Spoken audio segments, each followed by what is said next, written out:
Airplane mode is one of the settings in smartphones, and airplane mode disables devices' cellular radio, Wi-Fi, and Bluetooth, all the wireless transmission functions. The flight mode varies from one device to another.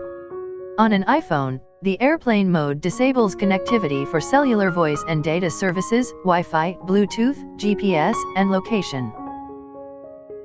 When airplane mode is enabled, you'll often see an airplane icon in your device's notification bar, which appears on the top bar on Android devices, iPhones, and iPads.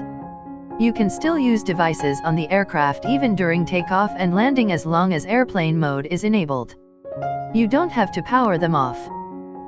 Since the transmitter in the plane is so close to the telephones in the plane, the devices can communicate at their lowest transmit power level.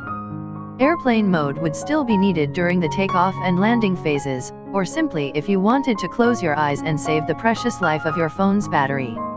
Airplane mode allows travelers to continue using their aircraft unless airline rules require that they are turned off completely.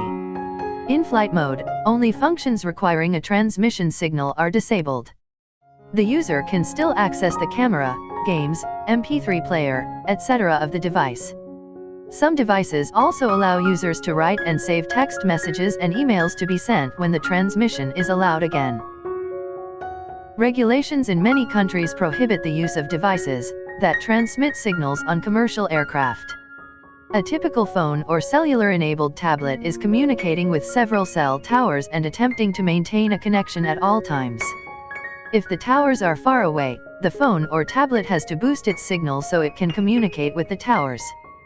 This sort of communication could interfere with an airplane's sensors and potentially cause issues with sensitive navigation equipment. That's the concern that brought these laws about, anyway. In reality, modern equipment is robust. Even if these transmissions do cause problems, your plane won't fall out of the sky because a few people forgot to enable airplane mode. A more demonstrable concern is that, as you're traveling very quickly, all the phones on the plane would be constantly handing off from cell tower to cell tower. This would interfere with the cellular signals people on the ground receive. You wouldn't want your phone to do this hard work, anyway. It would drain its battery and it wouldn't be able to maintain a signal properly. So friends, now you must have better understood that why this occur. We hope that you have learned something new from this video. Please like this video and don't forget to subscribe our YouTube channel. Thank you very much for watching this video.